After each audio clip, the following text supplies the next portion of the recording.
Hello everyone, very good afternoon to all of you. Welcome to StudyIQ IAS English.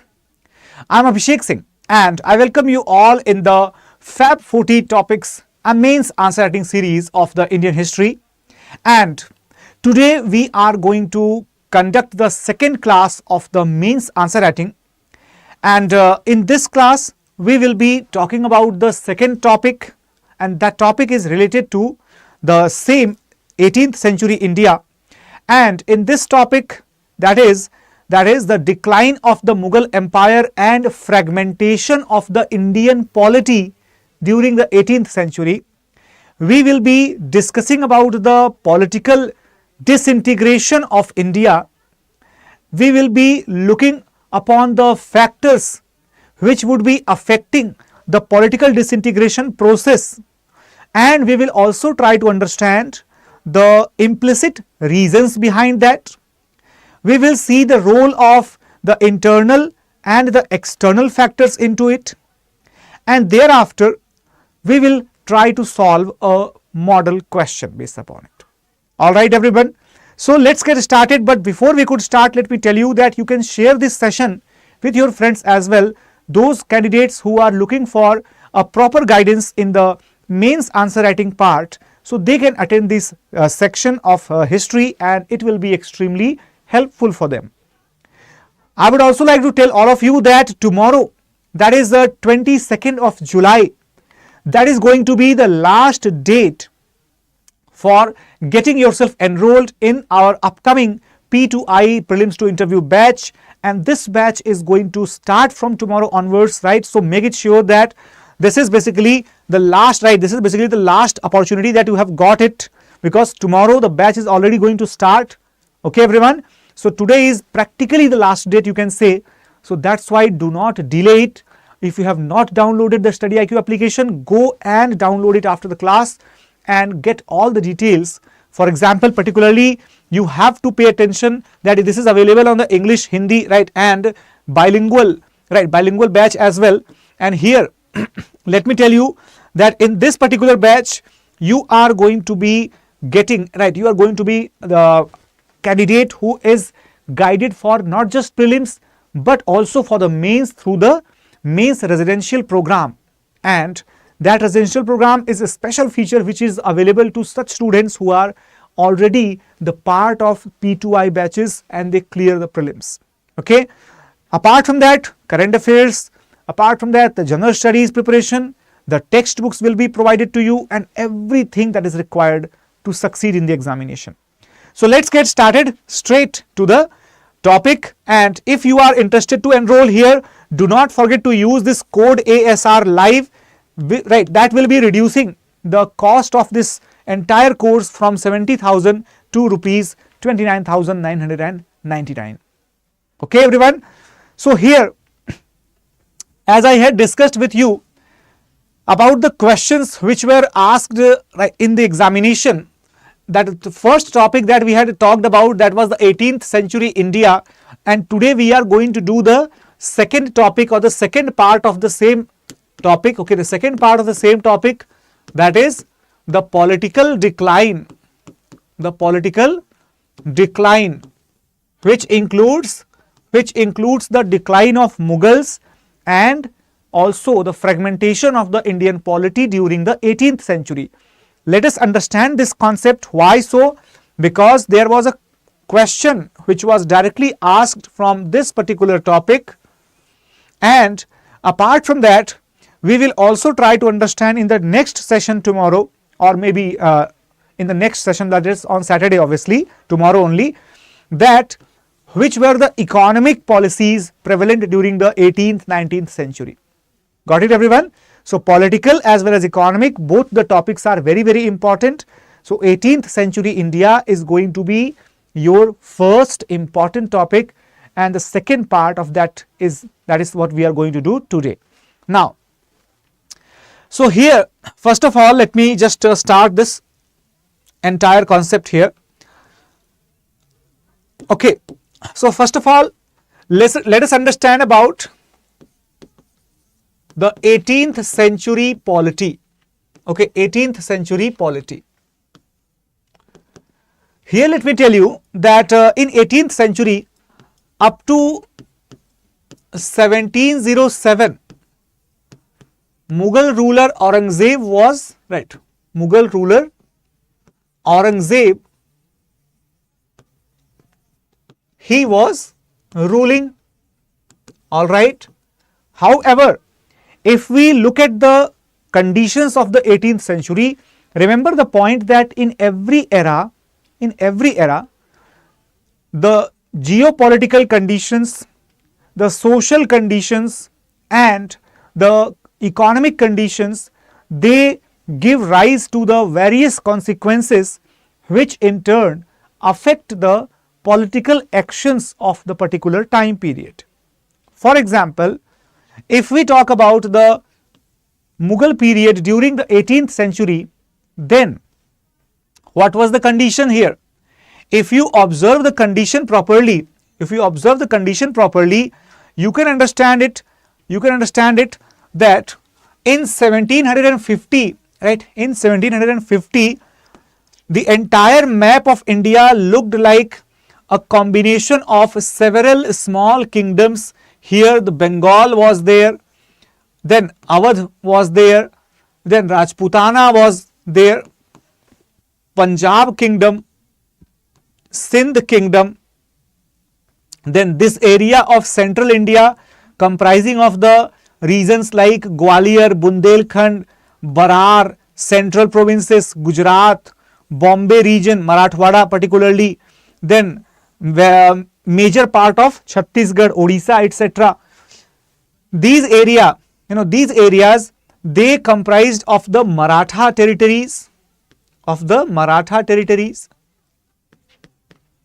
However, let me tell you one more thing, that even Maratha territories were also fragmented.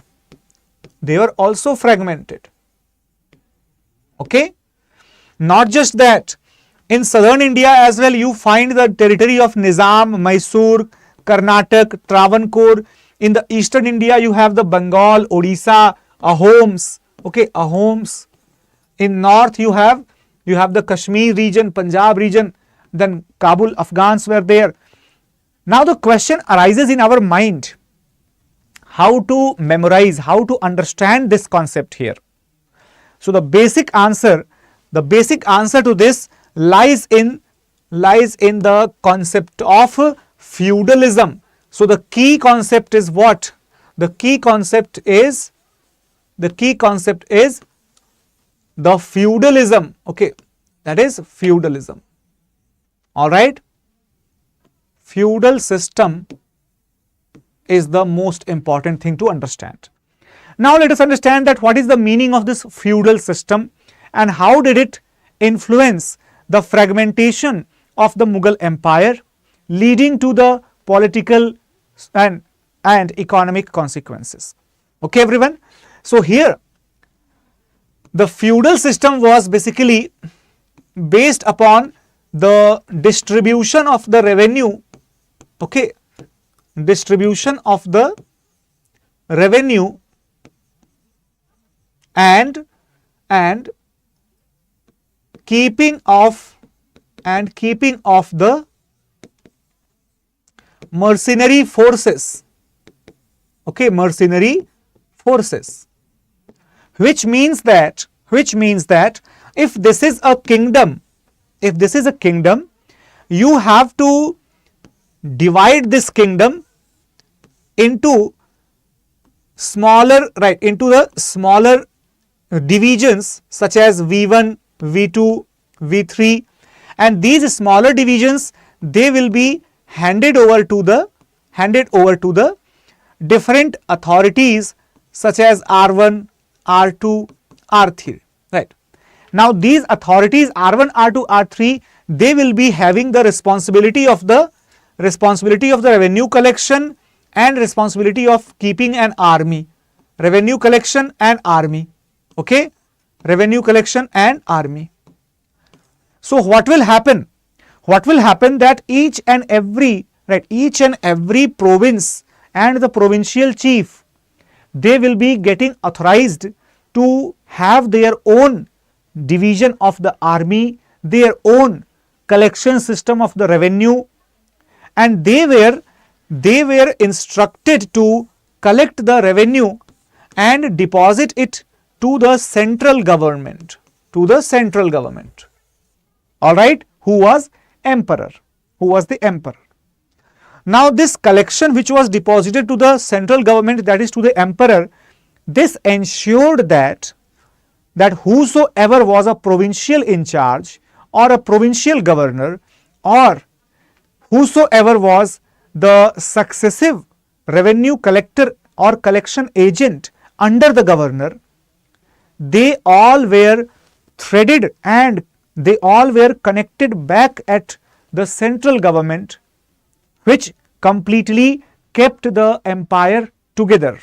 Okay, so it is like that. Suppose this is emperor, so under the emperor you will have several subedars. Okay, subedars. Under the several subedars there will be the various officers, all right, who will be consisting of the two types of the officers. The one who will be directly appointed, okay, and the other one who would be appointed by the local provincial subedars. Now here what was the condition? That these local landlords or these local feudal chiefs, I would call it as F1, F2, F3, okay, these local feudatories, they will be having the sufficient power, to collect the revenue, to collect the taxes at local level.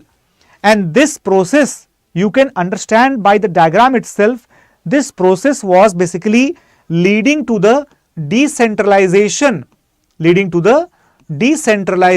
of the Mughal Empire. Okay, decentralization of the Mughal Empire.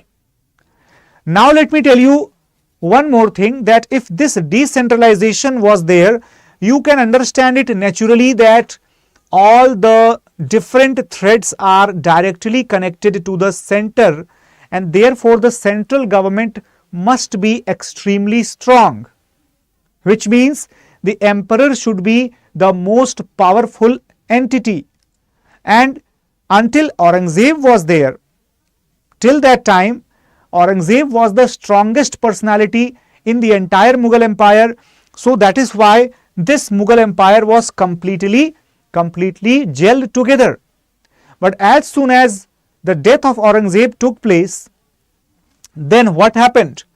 Due to the inefficient rulers who followed after Aurangzeb, they were not as capable, not as efficient as Aurangzeb was. So what happened? The second line of leadership that will disintegrate. What will happen? The second line of the leadership that will disintegrate. And what will we see? We will be seeing that in the map of India, in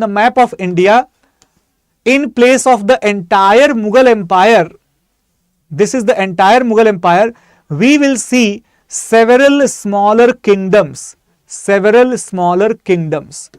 And remember that those smaller kingdoms were these S1, S2, S3, S4. These were the smaller kingdoms. Okay, so this is basically the process of the fragmentation of the centrally strong Mughal Empire. Okay everyone, so I hope that everybody got the clear idea, everybody understood it very well, that what was the exact nature in which the Mughal Empire was dissociated. Now let me give you the various reasons behind it. Okay, the reasons behind the disintegration, or reasons behind the decline of the Mughal Empire.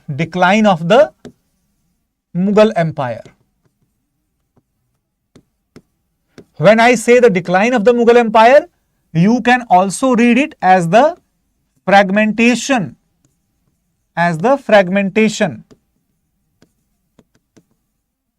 All right. So when we call the fragmentation of the Mughal Empire, now try to understand, there were so many problems. Okay, so many problems. So definitely lots and lots of problems were there. Suppose I try to make a web diagram here, and I will try to enlist only 5 most important causes. Only 5 most important causes. Okay. So the very first reason that should be the institutional, okay, the institutional failure or institutional and administrative failure. Administrative failure. Okay. Then the second reason that I will be keeping here as, that is the emergence of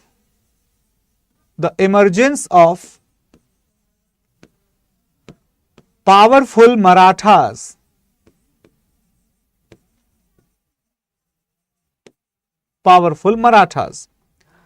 Then another big reason that I will be keeping up, that is the court politics. The court politics is I will be explaining this point as well. Okay. Then the another point that I will be keeping here, that is the Jagirdari crisis.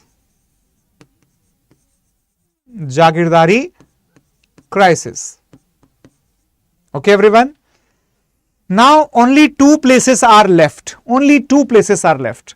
And there are so many more points which are left. For example, the policies of Aurangzeb, the Deccan policy particularly, the rebellions which were taking place, the religious policies of Aurangzeb, and not just that, even the internal as well as the external invasions which took place, right? So many reasons are there, but what will I write it here? Only that one will be including the various policies of Aurangzeb. Okay, various policies of Aurangzeb. Okay, and I will also include one reason, that is the lack of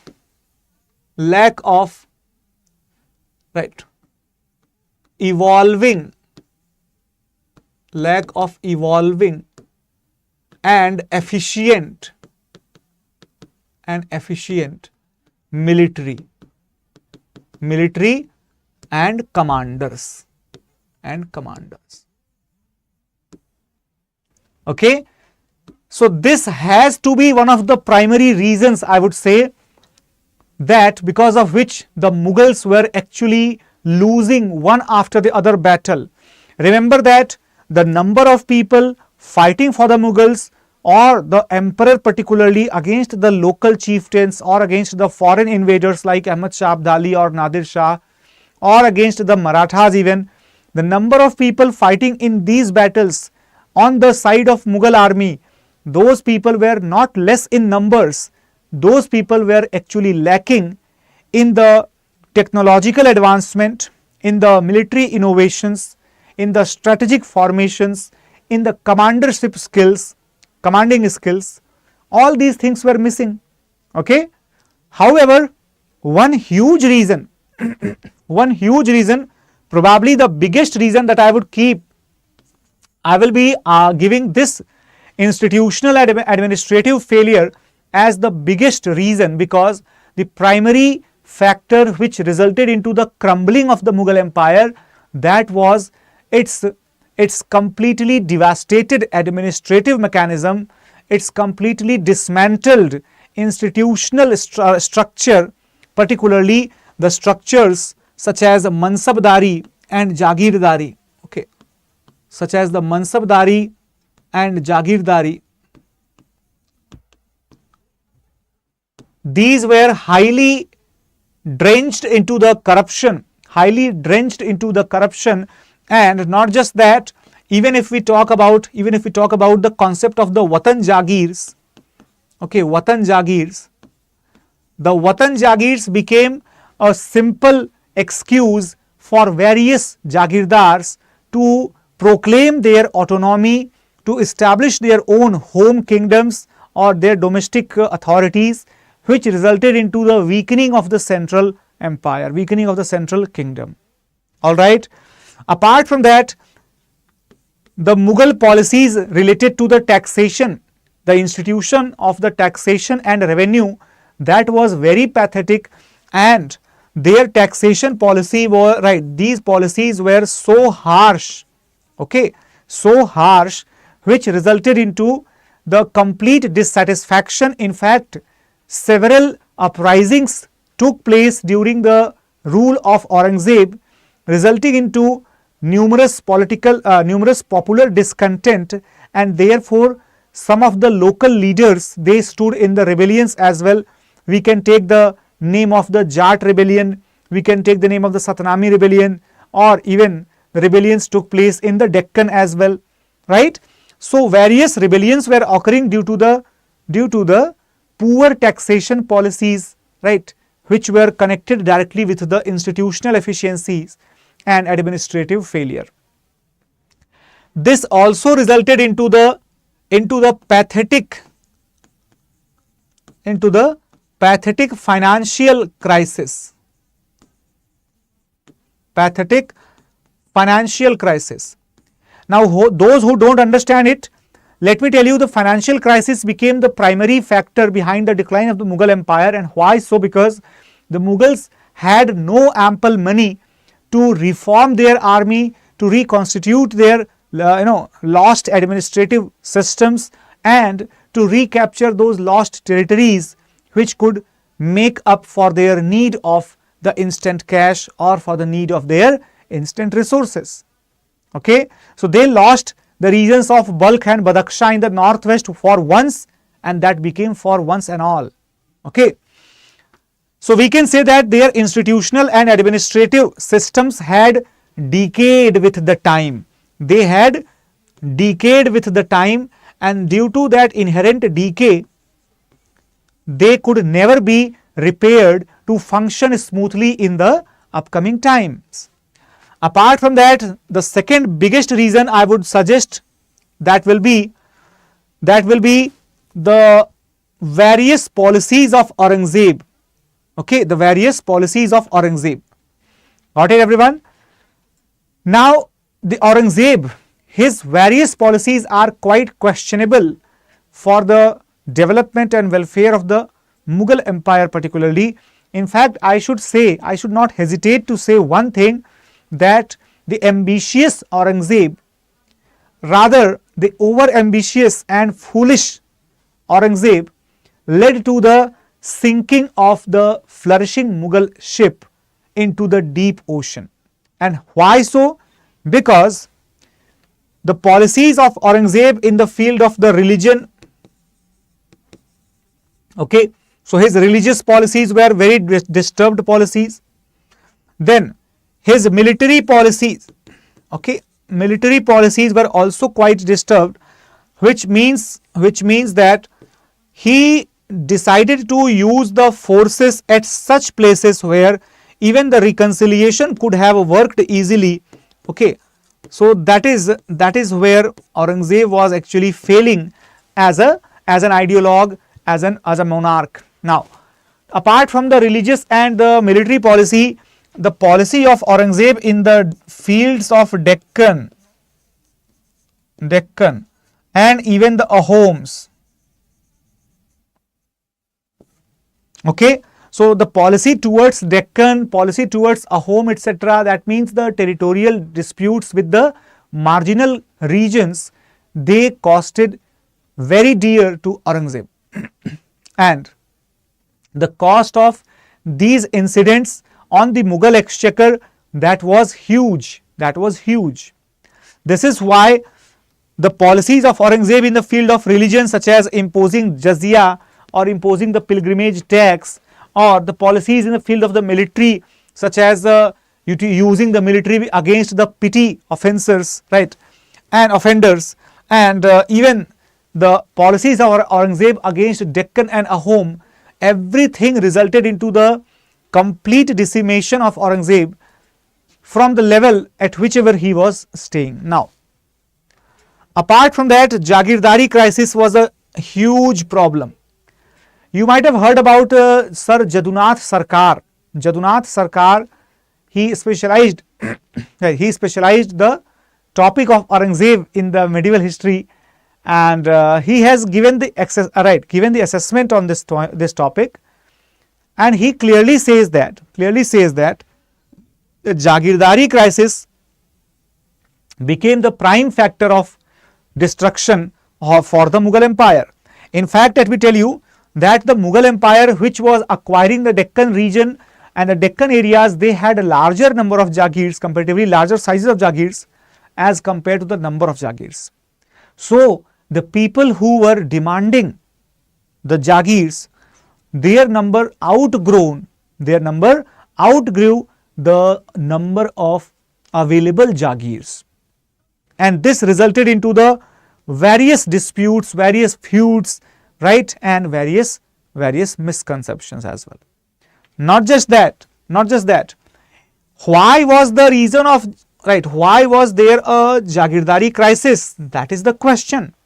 Why was there a Jagirdari crisis? That is the big question. Na? After all, India was so huge, even if one person got one tehsil as well, there would have been the thousands and thousands of Jagirdars. Okay. The question is that, in fact, the right answer is that basically in the Mughal kingdom, the land was divided into two different parts. If you remember that, it was the Khalisa and Jagir. I am not including the Waqf land, that is the land reserved for the religious purpose, but the land called as Khalisa and Jagir, these lands were definitely meant for the ownership by the political prestigious people. So here Khalisa was actually meant for only emperor, only for the emperor. Okay, the land Khalisa, which was the land which was called as Khalisa, the production from that land was utilized to pay the taxes only for the central authority, for the emperor himself, and the rest of the land, that was known as the Jagir. And this Jagir was basically that land which was transferred to the local representatives, who used to either sublet or they used to get the laborers etc.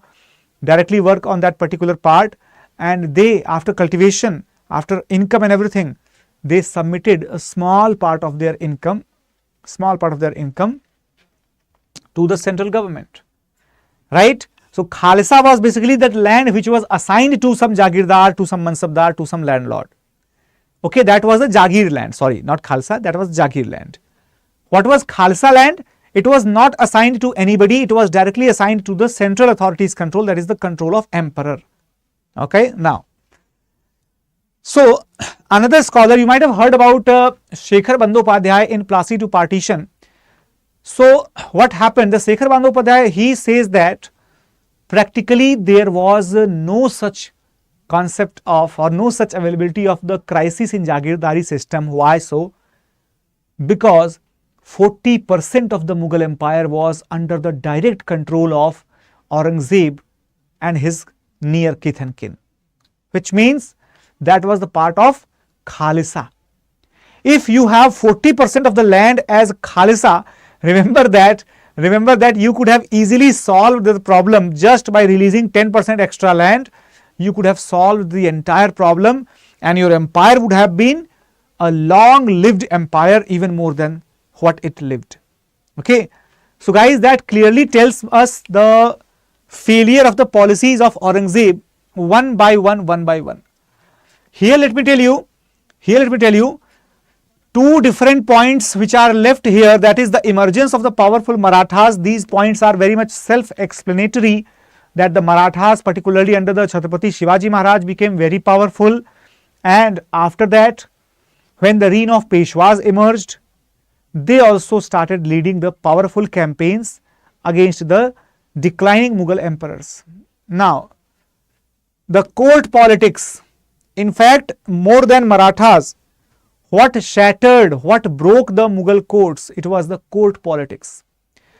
Be it the invasion of Nadir Shah, be it the invasion of Ahmad Shah Abdali, be it the invasion of the Marathas, be it the capture from the British, everything was actually a direct outcome of the court politics in the Mughal court. Okay, everybody. So we can say here, we can see here clearly that the court politics was extremely divided, because there were distinct communities of the nobles in the Mughal court. Some of them were Irani, some of them were Turani, some of them were Afghani, okay, some of them were Hindustani, okay, and remember that all these Turani, Irani, Afghani, Hindustani, all these were the different categories, different groups of the Muhammadan Sardars or Muhammadan nobles who were present in the court of Aurangzeb and his successors, right now. But if I talk about the court politics,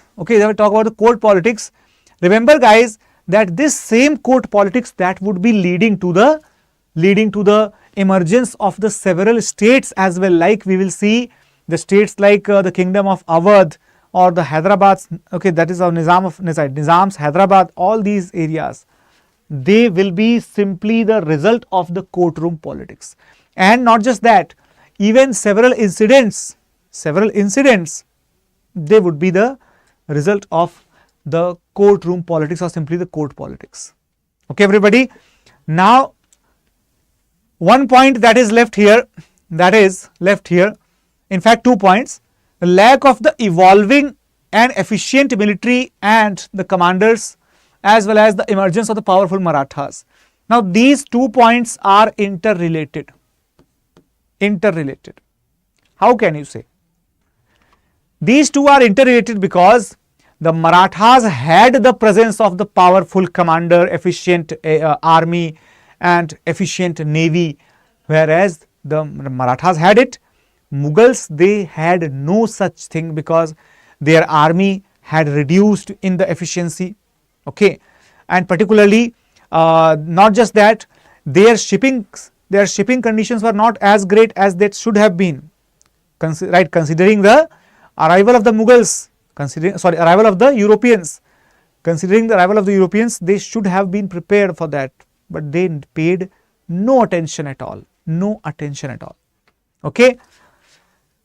So guys, all these things are some or the other way the reason behind the decline of the Mughals in a very detailed manner. However, I would like to give a small reason that would be enough, that would be sufficient enough to answer the particular question that discuss the reasons behind the decline of the Mughals during the mid 18th century in India. Very simple, straightforward question, right now. However, suppose if I say that apart from the decline of the Mughals in the mid 18th century India, if I say that discuss about the factors which led to the rise of various states which never broke their partnership or broke their connection with the Mughal Empire, then what will be your answer? Right?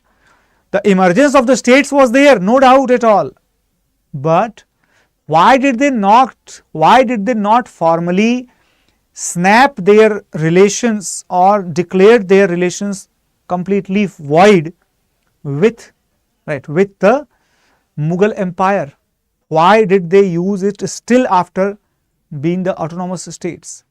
That is my question, and I hope that you all will try to answer this question. Those who did not understand this question, let me just write it down for you. That question is that discuss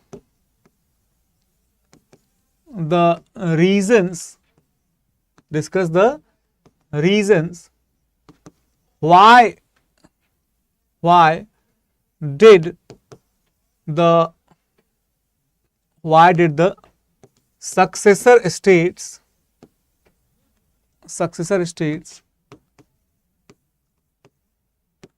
not snapped, or sorry, not scrapped,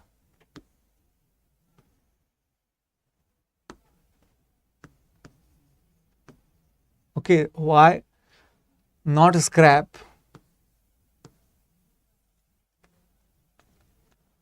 their formal adherence with the Mughal throne?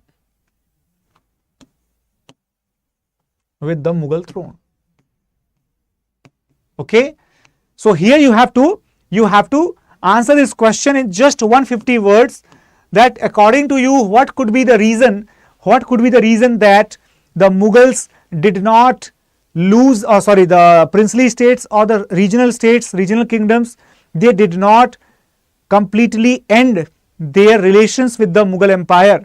What could be the reason behind it? Okay, so the major reason behind it, that is they did not want to lose the connection of authority. Because even if the Mughal had become weak in the power equation, their position and their prestige as the rulers of India, that was still there, that was still very, very strong. Okay, so in tomorrow's lecture, we will try to understand that why was this prestige of the Mughals very strong despite getting weak and weaker. Why were they not getting off the minds of the people? Okay, so tomorrow's lecture we will be doing, about a concept called as the circle of prestige, which will give you a complete understanding of the nature of the fragmentation. You will observe that the three different types of the states, they will be emerging. The successor states, who would be directly the descendants or the successors from the Mughal court, like Awadh, like Nizam, like Bengal. Then there will be the rebellion states, right? Rebellion states like Sikh, like Marathas, like Afghans. All right.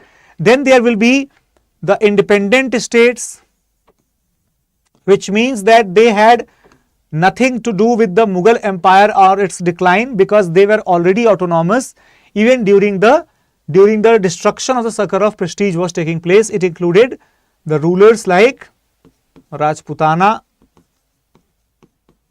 or the rulers like Travancore, Mysore, etc. Okay, so the circle of prestige, that will be very, very strong element to determine the entire future of our country, because due to that circle of prestige, what happened? The various stakeholders had to take several steps to dilute the Mughal power and Mughal grip on the minds of the people of India. And we will see that what were those steps taken. And so tomorrow's topic about the mains answer writing orientation, that is going to be, mains answer writing presentation, that is going to be the circle of prestige and economic takeover.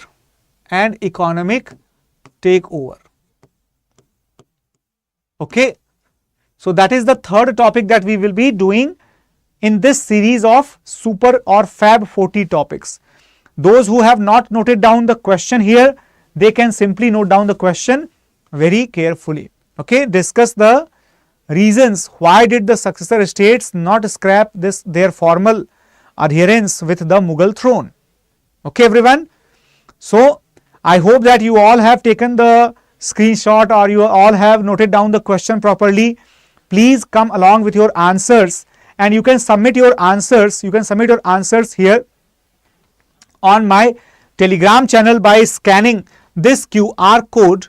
Okay, and in case if you are able to submit your answer by scanning this QR code, if this is not working for you, you can directly join my channel with the help of this Telegram address. All right, and those students who are the new candidates who are looking forward to start their preparations, guys, this is the last opportunity for you to start your preparation with us through this prelims to interview batch, which is going to start tomorrow onwards, that is from 22nd of July 2024. And you have a golden opportunity to get all the beneficial details, all the beneficial help and the best course available at this moment only in rupees 30,000, given that you have to use this code ASR live. Remember that you will be getting so many things which are so much essential for any candidate to crack this examination. For example, like the preparation of the general studies, the preparation of the current affairs will be there, the use of the specific books, standard books based notes will be there provided to you. Apart from that, you will also be provided the specially curated for exam purpose, the books published by StudyIQ, and that all will be given to you in inclusive everything in rupees 29,999. Okay, not just that, if you are able to clear the prelims examination, you will be called here at the StudyIQ office, and that will be on our expenses. You will be living here for almost 3 to 4 months, and then in that duration you will be getting the proper classroom guidance, okay, with the help of this single course. So many things. Even in your interview also you will be getting the 2 mock interview and complete DAF analysis. Right it everyone. So I don't think that there is a better opportunity than this. So make it sure that if you have not downloaded the application, simply download the application and click your selected course, go to the buy or purchase now and buy now, and there you can use my code, apply coupon code. My coupon code is ASR live. Okay, so guys, that is all. Let's meet again at 4 p.m. All right everyone, 4 p.m. we will meet again with today's lecture of NCERT RS Sharma. Okay, the old NCERT, that is RS Sharma. That is what we are doing. We are doing at 4 p.m. Got it everyone? Thank you so much for watching it. Take care, bye bye, and Jai Hind.